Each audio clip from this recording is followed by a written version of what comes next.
এই অঙ্কটা দেখ, পেজ নাম্বার 456, 23 নম্বর অঙ্ক।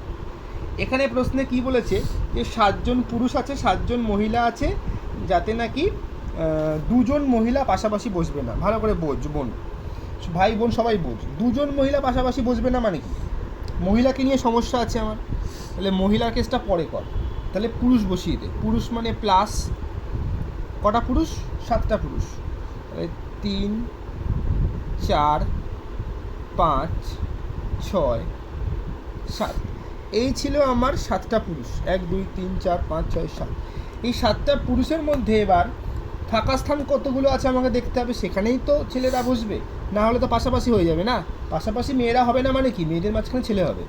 তাহলে এখানে হবে ছেলে। ছেলে মানে হচ্ছে পজিটিভ একটা, সরি পজিটিভ না, নেগেটিভ মানে হচ্ছে একটা স্থান, দুটো স্থান, 3টে স্থান, 4টে স্থান, 5টা স্থান, 6টা স্থান, 7টা। অদ্ভুত একটা জিনিস দেখ, আমি যদি মাইনাসের কথা ভাবি, হ্যাঁ, 7টা স্থানে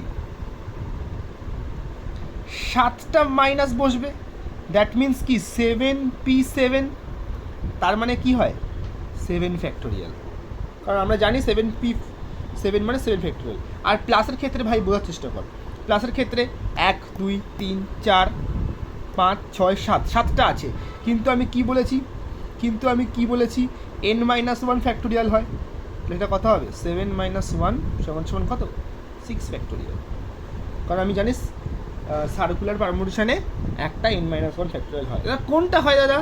কোনটা হয় যেটা অ্যাকচুয়ালি পরে হিসাব হয় সেটা। ঠিক আছে, আমি কিন্তু যাকে নিয়ে সমস্যা তাকে টেবিলে কিন্তু তাকে আগে বসাবো না। টেবিলে আমি বাকিদেরকে বসিয়ে তার স্থানটাই হিসাব করব, তারপর বাকি স্থানটা যাকে বসিয়েছি তার হিসাব করব। আমি বলতে চাইছি ওদের মধ্যে প্রশ্ন হতে পারে এটা কোনটা, ওদের মধ্যে প্রশ্ন হতে পারে এটা কোনটা হবে। এটা অ্যাকচুয়ালি টেবিলে প্রথমে যাকে বসিয়েছি, টেবিলে যাকে ফার্স্টে বসিয়েছি তার হিসাবটাই n-1 ফ্যাক্টোরিয়াল হবে, মানে যাকে নিয়ে ঝামেলা থাকে না আর কি।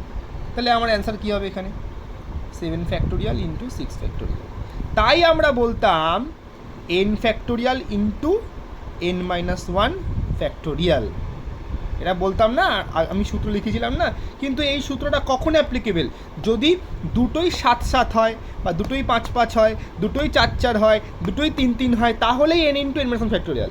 আর যদি কম বেশি হয় তাহলে কিন্তু এই কাজটা কিন্তু হবে, যেটা আমি আগের অঙ্কটা বুঝালাম।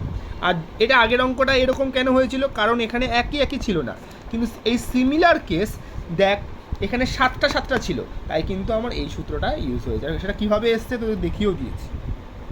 আশা করি সার্কুলার পারমুটেশন নিয়ে আর কোনো সমস্যা রইল না। প্রত্যেকে ভালো করে পড়বি, আর না বুঝতে পারলে আমাকে জিজ্ঞেস করবি।